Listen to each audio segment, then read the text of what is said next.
evening, ladies and gentlemen. Welcome to this edition of Primetime Newscast in the English language on Canal the International. I'm called Marinzia Top Stories.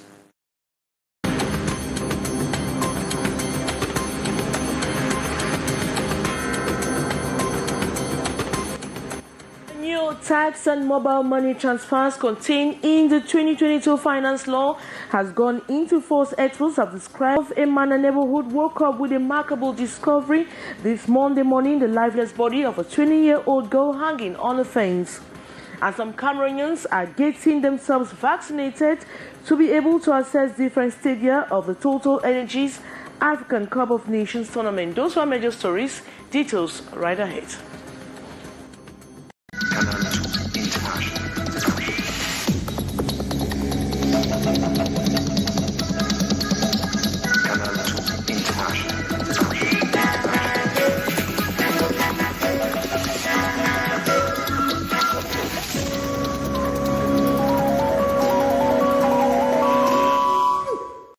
Good evening once more. The new tax on mobile money transfers contained in the 2022 finance law has gone into force. Experts have described the tax as double, since a 0.2 tax is charged on transfers and a withdrawal. Their wish is to see government review the article to reduce the tax burden on the local man. More on the story with our reporter Gladys Ambodiba. 0.2% tax on every mobile money transaction, that is, transfer and withdrawal, and all traceable transactions. This tax levy is contained in Article 228 of the 2022 Finance Law, which went into force January 1, 2022. Experts say it is double taxation that will certainly affect users. It's concerning both money transfer and invoice payment. So it's concerning all the electronic money transaction. So you are subject to pay that tax. The tax, company income that are taxed at the end of the year from the net profit. So you see that it's a two-way tax, which is a bad thing. This tax on electronic money transactions is expected to contribute 20 billion CFA francs to the state coffers this year, a strategy which experts believe is disturbing because money transfers are already subjected to value-added tax. We understand that the government should be in need of raising revenue to face the IMF and other engagement, debt payment, external debt payment. But the point is that you have real political entrepreneurship, they will be able to reflect before they do this thing. The government, they have set up the tax without making sure that there's not a double taxation on this issue. As you know, as I just told you, the value-added tax is paid by the users of the service. You understand? And if you add on that value-added tax, I know the tax, it seems like people are double taxed into the same operation. So, I mean, I think the government, they need to solve that problem to make sure that people are not double taxes. According to the finance law, the tax collected will be transferred to the National Treasury by the service providers no later than the 15th of the month following the month in which the operations were carried out. It, however, exempts bank transactions and transfers for the settlement of taxes and transfer. Other countries like Ghana and others are still very much resistant. Let's get reactions from other African countries as regards to the tax on mobile money transfers and withdrawals. With growing tension on the social media linked to 0.2% tax on mobile transfers that went into force since January 1, 2021 in Cameroon, the problem is not specific to Cameroon alone. Other African countries are already feeling the pinch of the increasing tax burden. The Ghanaian parliament had raised concerns that provoked a fight in parliament. Members of the opposition NPP and ruling party NDC had clashed over the imposed mobile money tax law on electronic transactions, with claims it will further impoverish the common man, while the business sector, especially startups and small and medium-sized enterprises, will be greatly affected. Meantime, taxation on mobile phone-based transactions and on airtime had been introduced in Ivory Coast since 2018, with Ivorians charged 0.5% on every electronic transactions. The decision had been widely criticized by the Ivorian consumer rights. They are rather incriminating mobile telephone operators for aligning with governments to further impoverish and make life a hell on earth to citizens. Except, this is a gross contrast to happenings in Gabon and Benin, where the tax has been welcome. In January 2009, Gabon had introduced a tax of 1.5% that applies to all transfer transactions, home and abroad. Experts justified it as a means to finance the already crippled economy and the best way of improving certain sectors like health insurance, social security, and many others. Gabon, it should be noted, in Benin, the tax was welcome as a means to boost the economy and construction of major infrastructure. Whatever the case may be, some countries in sub-Saharan Africa view transaction on mobile telephones as a means of booming the economy due to the increasing turnover of such transactions and the formal nature of such transactions by both the formal and informal entrepreneurs. And the population of the Mana neighborhoods in the nation's political capital Yaoundé woke up with the remarkable discovery Monday morning of the lifeless body of a 20-year-old girl hanging on a fence. The image of the body leaning on a thick fence with legs touching the ground gives some to think it is more than a suicide. More on that story with our reporter, Beatrice Ngamu. The sisters of the dead young girl, whose name we got as Emilienne, crying their eyes out.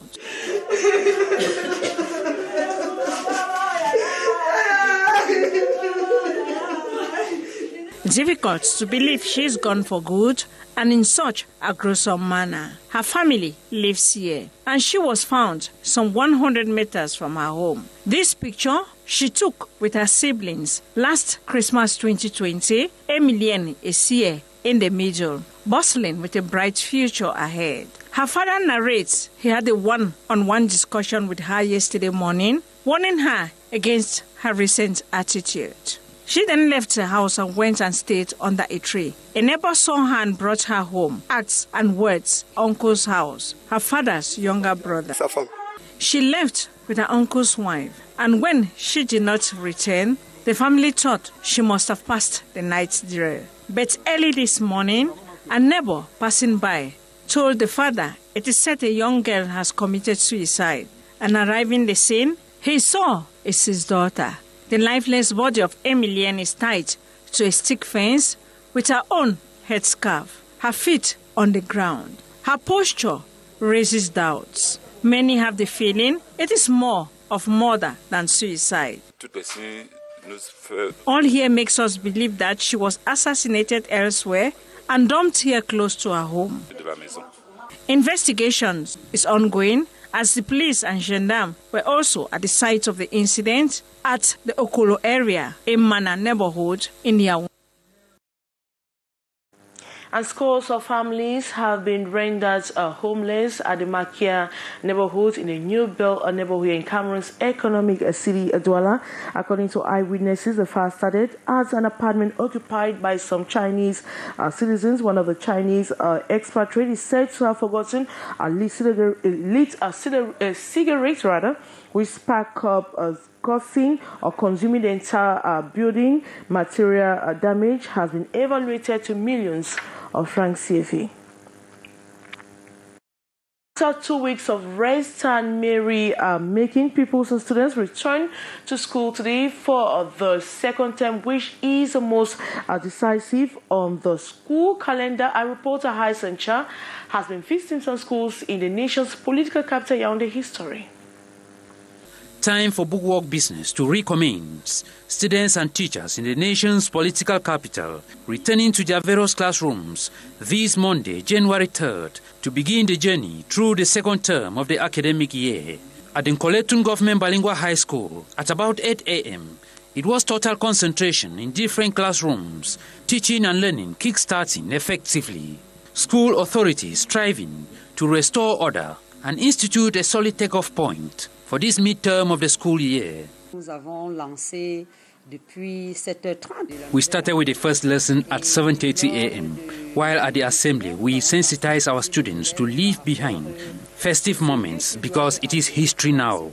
We are supposed to have a 100% coverage of the syllabuses by the end of this term.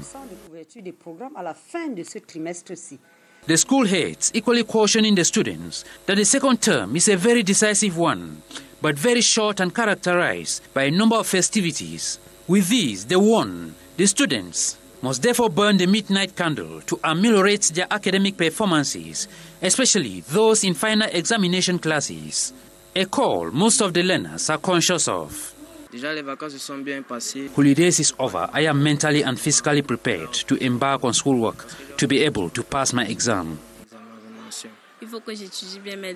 I have to study hard, avoid unnecessary play and other irrelevant distractions, focus on my end-of-year exams. And while others are already on with studies, a good number of students in different institutions across the capital city are yet to return to school, maybe still struggling to detach themselves from the feasting mood.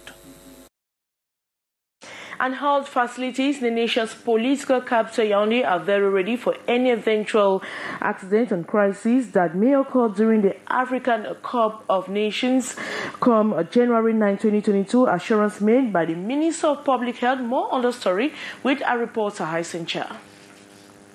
It's unfortunate we can't have that story, and Cameroonians are rushing to get themselves vaccinated to be able to access the different stadia of the Total Energy African Cup of Nations. The public is in high level of excitement as they can't wait to witness the tournament. More on the story with our reporter, Sally Sharifa. Few days to the Total Energies African Cup of Nations 2021 to kickstart in Cameroon. Here at Parcours Vita, in the economic capital city Douala, Cameroonians are rushing to get themselves vaccinated to be able to access the different stadia of the tournament. I just got vaccinated because a few days ago I had COVID. So I got vaccinated and took the first dose of Johnson & Johnson so that our brothers from other countries who will come should be safe. With the COVID, nothing can work. The space, which is also served as a fan zone, is bracing up to provide football lovers who may not have access to the field the best live moments of the soccer events, with a special cap on the opening and closing ceremonies. We shall host here at least 10,000 people who will come to celebrate the festival. Every day there will be live broadcasts and there will be cultural activities. So within 3 days, a lot will change. The economic capital city, Douala, is ready to welcome the highly awaited competition as the city's decoration says it all. The public is in high level of excitement as they can't wait to witness the historic moments of the great soccer. And the indomitable Lions of Cameroon continue training ahead of the AFCON 2021 after a break related to the celebration of the transition to the new year. Canal International caught up with Onuhu Tulu, who plays for the Sounders, Scuttle in the USA, and got his reaction on the real readiness. Hello Tolo, welcome in the day. What is your feeling about that training session of today? Yeah, I feel very good. I'm very happy. I'm very proud to be here first. So I think the training was good today. We have fun. The intensity was high. So I think everybody was, the training have to be to the big level. So we have a very good mentality. The training was good. You're playing your first biggest competition with the Lion at home. Yeah, I think it's a dream for me. Everybody want to play the African Cup, especially at home. So I'm very happy. I'm very proud to be to the squad, so I know it's a very big pressure of me. So I'm just very happy. I'm very proud. I think I'm ready to play that. Do you think that this team can go to the end of the competition? Yeah, for sure. Because we have a very big collective. Now we need to keep going, train hard, be humble, and stay focused to play the final. And that brings us to the end of this edition of newscasts in the English language on Canal the International. Thanks so much for watching. We have news in the French language at exactly 19h50. But Alain Gislain Kangabe coming up next is NC Valakar with Mark Shamo and his entire team. As well, we'll be back at the same time tomorrow. Good night.